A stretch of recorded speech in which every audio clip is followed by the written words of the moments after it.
இது தளபதி விஜயோடைய part 3 video. So மிச்சம் மீதி விட்டு இருந்ததை இந்த பார்ட்டில் வரைய போகிறோம். ஸோ வாங்க இப்போ வீடியோக்குள்ளார போகலாம்.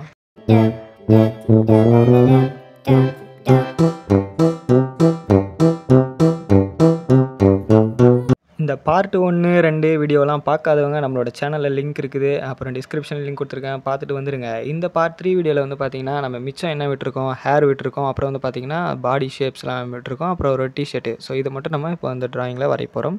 இப்போ சிம்பிளாக ஹேர் எப்படி வரையணும் மட்டும் பாருங்கள். நம்ம ஃபேஸோடைய ஷேப் வந்து வரைஞ்சிருக்கோம் இல்லையா? ஸோ இந்த ஃபேஸோட ஷேப்புக்கும் மேலே வந்து பார்த்திங்கன்னா இந்த ஹேர் ஸ்டார்டிங்கோட லைனுக்கும் சென்டரில் எவ்வளோ கேப் இருக்குதுன்னு பார்த்துட்டு அதை கொஞ்சம் கவனமாக நம்ம நோட்டீஸ் பண்ணோம்னா பார்த்துட்டு நம்ம இந்த மாதிரி மேலே ஒரு சின்னதாக மார்க் வச்சுக்கலாம்.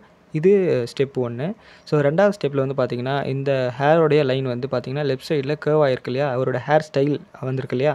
ஸோ அந்த லைனுக்கும் இதே மாதிரி சேம் நம்ம ஃபேஸோட ஷேப்பில் இருந்து மார்க் பண்ணிக்கலாம். ஸோ அதே மாதிரி இப்போது இவருடைய அகலத்தை பார்க்கணும். ஸோ அகலத்தில் இவருடைய முடி, அதாவது வித்துன்னு சொல்லுவாங்க இல்லையா இங்கிலீஷில், அது வந்து பார்த்திங்கன்னா எங்கே இருக்குதுன்னு பார்த்து மார்க் பண்ணிக்கோங்க.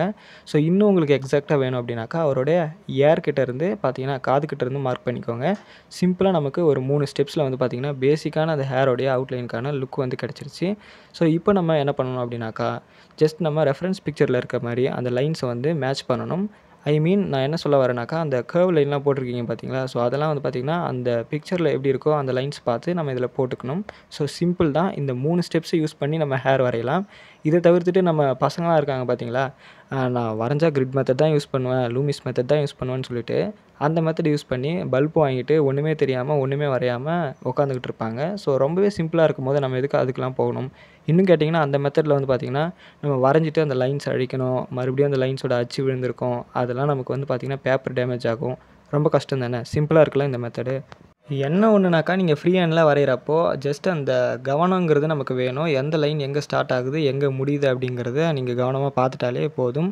அப்புறமா நம்ம இந்த டீட்டெயில்டு ஹேர்னு சொல்லுவாங்க இல்லையா? டீட்டெயில்டு ஹேர்னால் நிறைய பேருக்கு தெரியாது. ஸோ ஒன்றும் கிடையாது. இந்த மாதிரி சின்ன சின்னதாக இந்த ஹேர்ஸ்லாம் வந்து முடியில் தொங்கிட்டு இருக்கோம். ஸோ அந்த மாதிரி அவுட்லைன் வந்து நம்ம போட்டுக்கிட்டோம்னா ரொம்பவே ஈஸி தான். இதெல்லாம் நம்ம வந்து சொல்லிக் கொடுக்க வேண்டிய அவசியமே கிடையாது. ஜஸ்ட் இது எல்லாருமே பண்ணுவாங்க, அவ்வளோதான். ஸோ இதுதான் வந்து பார்த்திங்கன்னா ஹேர் வரைகிறதுக்கான வழி. அடுத்ததாக நம்ம பண்ண வேண்டியது இவருடைய நெக்கை வரைய போகிறோம். இவர் வந்து பார்த்திங்கன்னா லெஃப்ட் சைடில் திரும்பி இருக்கிறாரு. அதனால் நெக் வந்து பார்த்திங்கன்னா ரைட் சைடில் மட்டும்தான் இருக்குது. லெஃப்ட் சைடில் வந்து பார்த்திங்கன்னா கீழே தான் இருக்குது. ஸோ இந்த மாதிரி பென்சில் வச்சு பார்த்தோம்னாக்கா அந்த நெக்கோட லைன் வந்து எங்கே முடியுது அப்படிங்கிறது வந்து நமக்கு தெரியும்.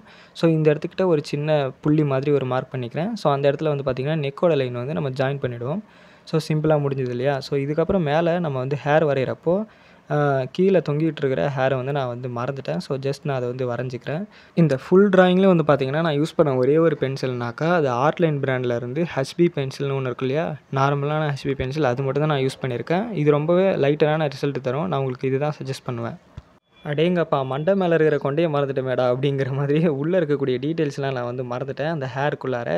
அவுட்லைனை பொறுத்த வரைக்கும் இந்த ஹேர் டீட்டெயில்ஸ்லாம் வந்து பார்த்திங்கன்னா ஜஸ்ட்டு அந்த லைன்ஸோடைய டேரெக்ஷன் மட்டும் இருந்தால் மட்டும் நமக்கு போதுமானது தான்.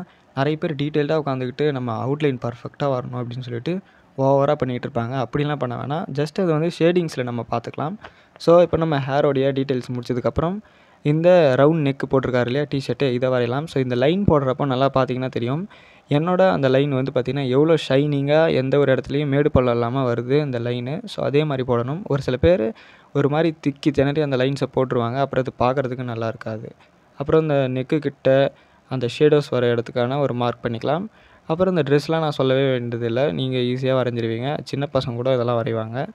என்னன்னாக்கா அந்த லைன்ஸ் மட்டும்தான் எல்லாத்துலேயும் இந்த கவனமாக நம்ம லைன்ஸ் பண்ணிட்டோம்னாலே கரெக்டாக இருக்கும். அப்புறம் இந்த டிஷர்ட் வந்து பார்த்திங்கனாக்கா சுருங்கி இருக்குது. ஸோ அதுக்கான லைன்ஸ் வந்து நம்ம போட்டோம்னா இன்னும் ரியலாக நமக்கு தெரியும். ஸோ நான் இந்த வீடியோவில் நான் சொல்லியிருக்கக்கூடிய இந்த ஸ்டெப்ஸ்லாம் வந்து பார்த்திங்கனாக்கா நீங்கள் ஸ்டார்டிங்லேருந்து ஒரு விஜயோடைய படத்தை வரையணும் அப்படின்னாக்கா நம்ம போட்டிருக்கக்கூடிய அந்த 2 வீடியோஸ் நீங்கள் முன்னாடி போட்ட வீடியோஸ் பார்த்தீங்கனாலும் அப்புறம் இந்த வீடியோஸை நீங்கள் பார்த்தீங்கனாலும் உங்களுக்கே தெரிஞ்சிருக்கும் எந்தளவுக்கு நான் இந்த ட்ராயிங் அவுட்லைன் வந்து ஈஸியாக நான் வரைஞ்சிருக்கேன் அப்படிங்கிறது. நான் வரைஞ்சது மட்டும் இல்லாமல் உங்களுக்கு வந்து க்ளீனாக எக்ஸ்பிளைன் பண்ணியிருப்பேன்ட்டு நான் நம்புகிறேன். ஸோ உங்களுக்கு புரிஞ்சுதா இல்லையா அப்படிங்கிறது வந்து நீங்கள் தான் கமெண்ட் செக்ஷனில் சொல்லணும். இதே மாதிரி வேறு எந்த ட்ராயிங் வந்து நமக்கு வரையலாம் அப்படின்னு சொல்லிட்டு நீங்கள் வந்து கமெண்ட்ஸில் பண்ணுங்கள். என்னோடய அவுட்லைனை நான் டார்க் பண்ணதுக்கப்புறம் வந்து பார்த்தீங்கன்னாக்கா எனக்கு கிடைச்ச ரிசல்ட் இது தான். ஸோ வீடியோ பிடிச்சிருந்துச்சின்னா மறக்காமல் வந்து நமக்கு ஒரு சப்ஸ்கிரைப் ஒன்று பண்ணி லைக் ஒன்று பண்ணி சப்போர்ட் பண்ணுங்கள். ஸோ அப்போ தான் வந்து பார்த்திங்கன்னா நமக்கு வந்து பார்த்திங்கன்னா இந்த மாதிரி வீடியோஸ் வந்து பண்ண தோணும். அடுத்த ஒரு வீடியோவில் சந்திப்போம் மக்களே.